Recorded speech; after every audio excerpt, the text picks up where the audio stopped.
Here we go! We're going to do this guide in 3 easy steps. Equip, items, and dodging. Let's go!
Alright, for armor, if you've defeated the Desert Scourge, you will have the Victide armor available. This does grant more defense, but it doesn't let you turn into a mech that deals tons of damage that the Wolfram armor does. I use the Victide armor just to make it a little bit more challenging on myself, as I'm not allowed to get hit in the first place. But this one is entirely up to you.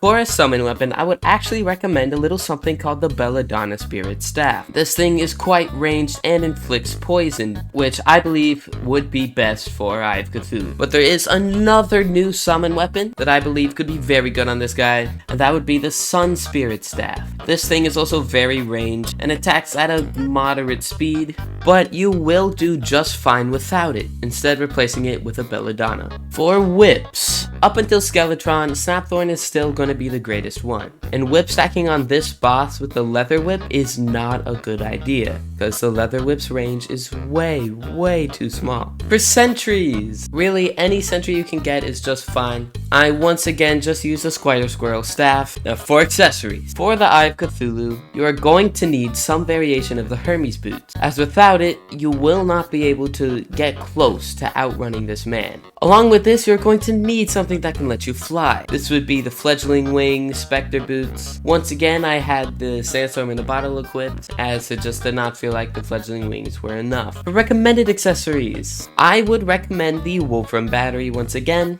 This thing allows extra summon damage and does in fact emit a light aura. The Spirit Glyph, it's still hard to obtain, needing obsidian and diamonds, but it is very helpful. Now, if you have defeated the Desert Scourge, you will be able to get your hands on an item called the Voltaic Jelly. This thing not only allows an extra minion, but it inflicts Electrify, dealing even more damage to this heck of a boss. With these accessories, equipping anything alongside them will do, and you should be able to no-hit this boss in no time. Now, moving on to dodging. This boss has several attacks in which you are going to have to juke him for, but let's just start with the basics for now. When he dashes to the side and throws those red projectiles, you don't really have to do anything. If you go the way he came, the balls will not hit you, or if you just go down a layer in your arena, you should be just fine. Otherwise, the ball will land on an upper arena and you won't have anything to worry about. For Servants of Cthulhu attack, if you keep running to gather them all up and then suddenly spin around them using whatever accessory you have to fly, then you won't have to worry about these guys as much anymore. In second phase, for the Eye of Cthulhu spin attack, while he is spinning, he will not be able to damage you. But when he stops, that is where he is going to be dashing from. So if you use your surroundings, you can see where the servants are coming from and where he is coming from. And you should should be able to easily dodge in a direction where none of them will get you. And once again, it would be preferred if you can manage to go in a circle around the servants of Cthulhu. For Eye of Cthulhu's dashing attacks, this one is rather simple. So he will dash towards you over and over and over again. And to easily avoid this, go in the opposite direction. For example, if he's dashing to you from the bottom, then you would want to go down as he's dashing up, and vice versa. But without the Hermes boots, this attack would be much harder. For the falling teeth, this one I believe was one of my struggle ones. You will have to watch out from the skies for these teeth. And while the Eye of Cthulhu's dashing towards you, you have to still manage to avoid it. Well, this is actually a little easier than you might expect. If you're on a higher layer of your arena, you can go down a layer after you shot the knives, as then you would have a bit more time to react. Going up and down is still going to be a great strategy for avoiding the Eye of Cthulhu during all of this. If you can find a gap between two of the falling knives, then I don't think any knives will fall on you, and as soon as they hit the ground, you can jump over them and you will be home free.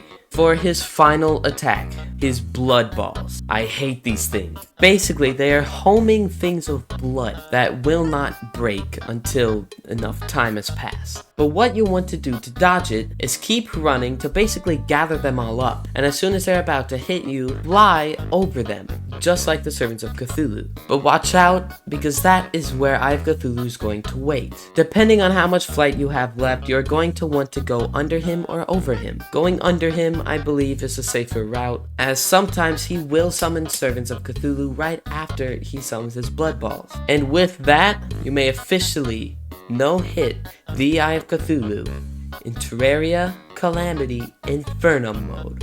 I record my videos in the order of the boss checklist, and the link to that would be in the description below. The next boss is going to be an actual pain in the butt. He is the Crabulon. Hope you guys enjoyed this video, and I'll see you guys on the flip side.